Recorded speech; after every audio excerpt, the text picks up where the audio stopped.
Namaste students. Today we'll discuss next topic in the human physiology, that is breathing and exchange of gases. So that is breathing and exchange of gases, where different organisms will have different organs for the process of respiration. When we talk about aquatic organisms such fishes, they will have gills, and some of the arthropoda members will have book lungs, book gills, and very minute organisms, unicellular organisms, where the body surface itself will act as a respiratory organ, and organisms such as earthworm, leech, where the skin surface, which is known to be the cutaneous respiration. Respiration through gills is called, there is a bronchial respiration. It is mainly, there is also presence of tracheal system, tracheal respiration, as well as we have a pulmonary respiration, that is especially seen in the higher organisms.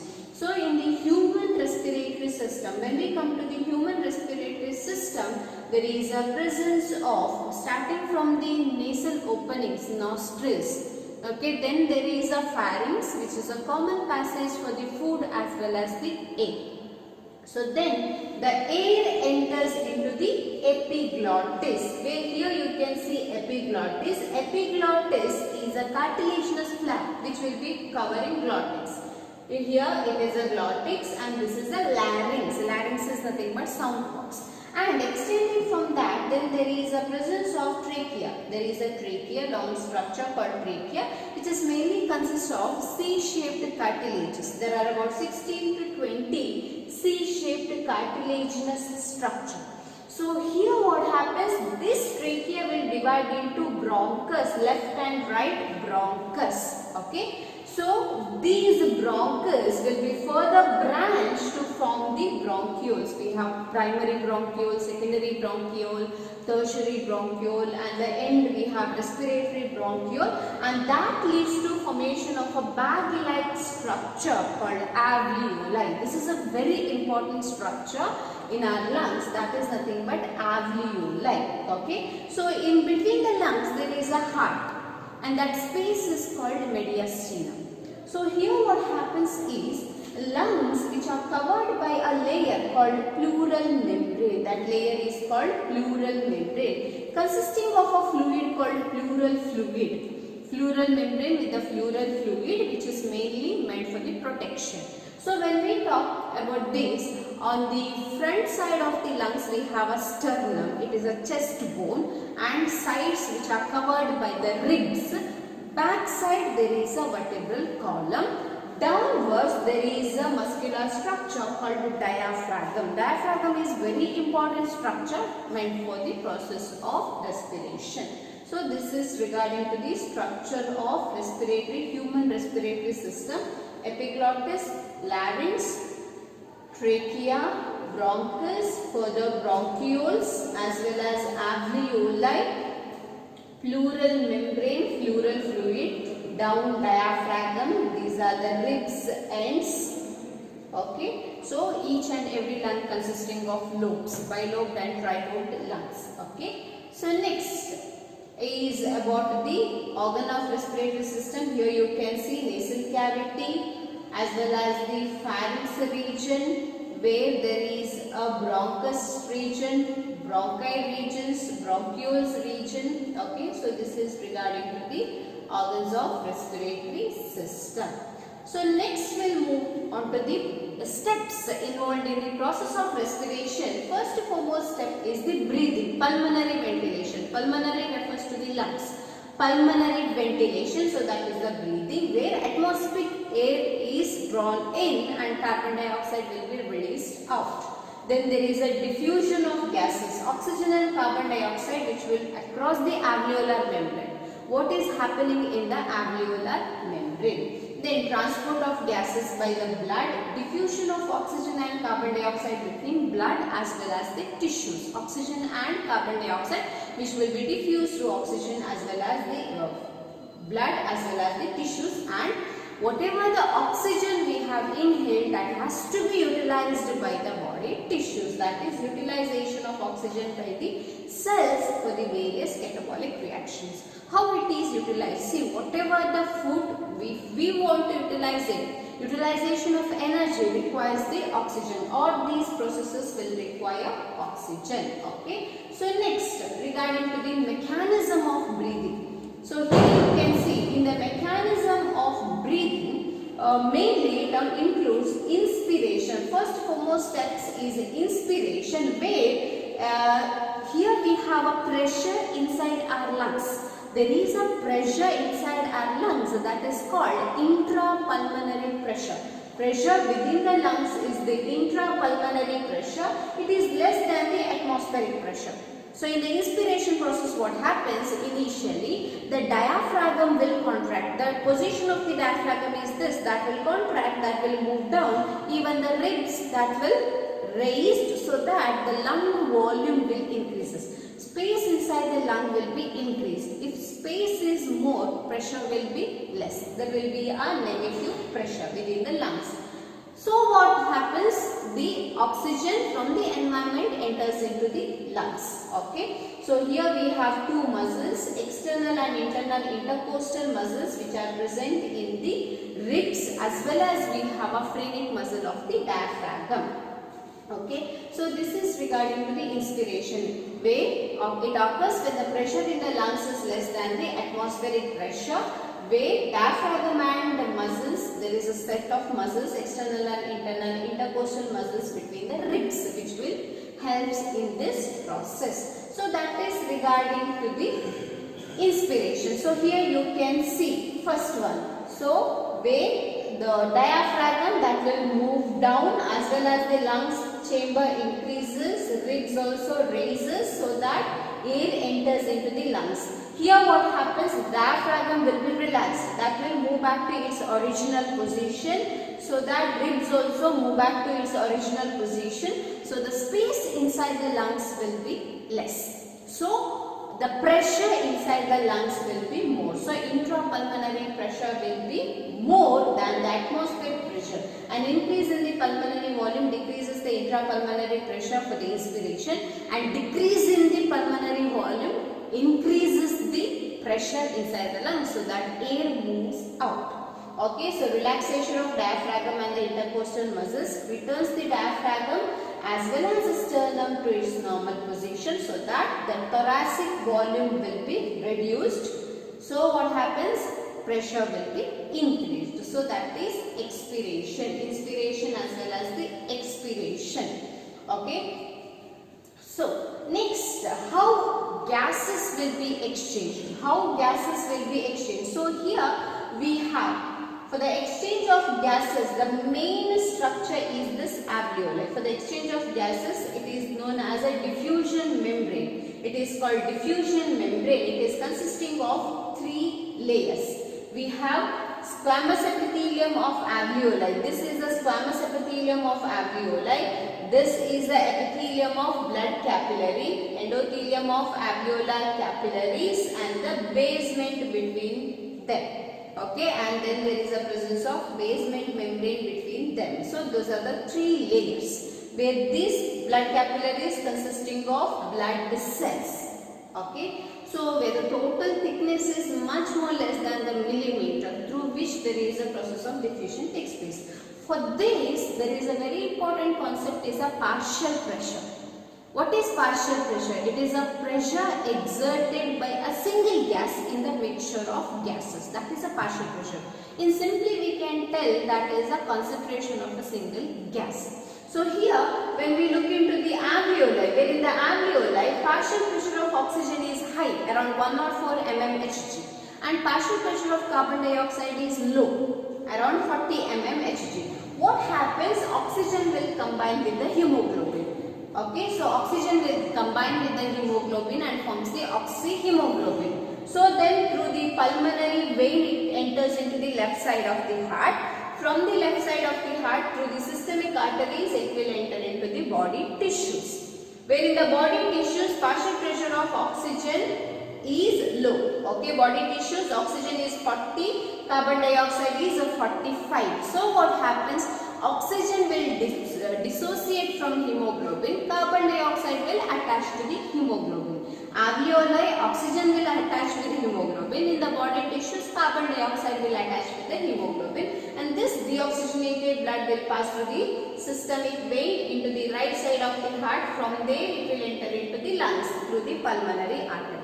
So where in the lungs what happens? Partial pressure of oxygen is high, carbon dioxide is low, so that carbon dioxide will be dissociated. So here you can see clearly alveoli, carbon dioxide diffusion. So oxygen diffusion you can see, partial pressure of oxygen is high, so that will combine, it will go to the body tissues, so that oxygen is less, then carbon dioxide will return. So this is regarding to the diffusion, of oxygen as well as the carbon dioxide. Okay, so this is a diffusion membrane.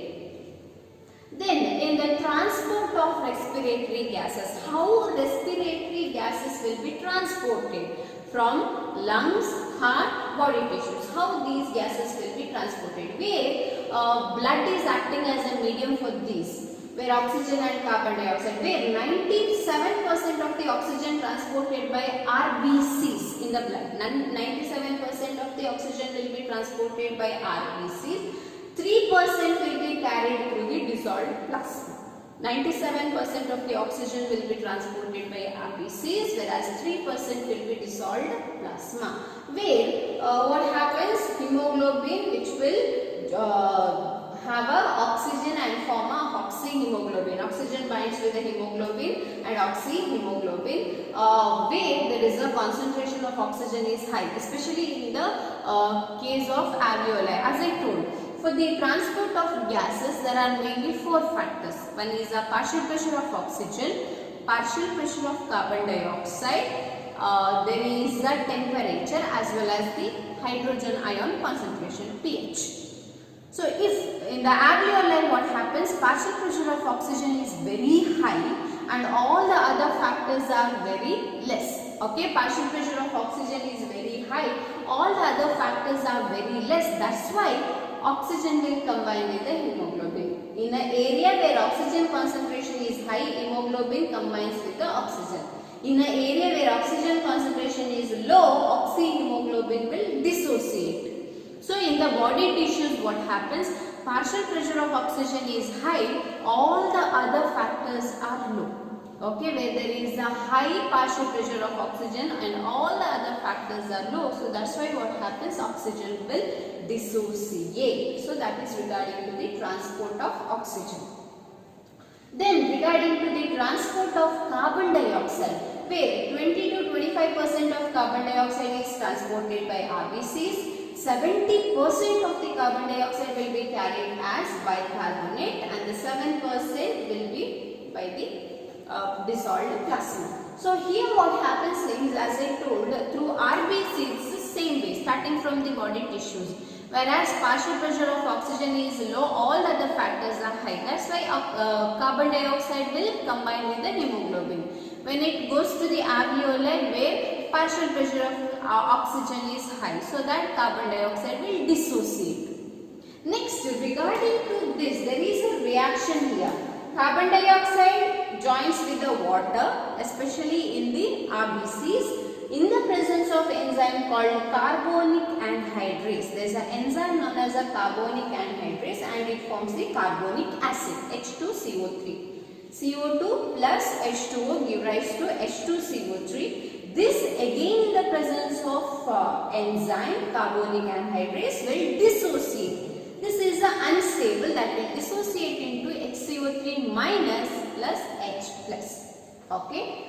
So next here you can see RBC as well as the plasma. Body tissues, this is the body tissues and this is the RBC. What happens? Carbon dioxide combines with the water and forms the carbonic acid in the presence of carbonic anhydrase. It is unstable, which will form a HCO3 minus plus H plus. Now these HCO3 minus will go to the plasma.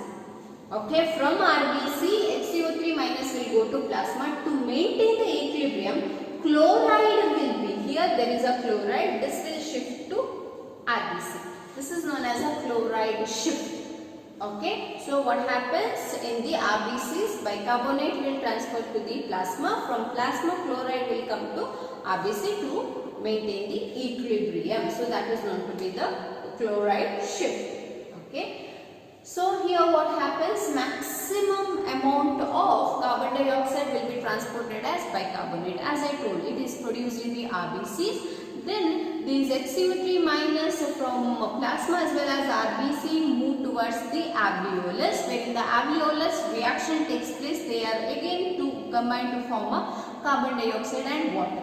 So that carbon dioxide will be eliminated from the alveolus. Water will come back to the RBC. Okay. So here you can see the red blood cells, oxygen from the lungs, then it goes to the through the blood.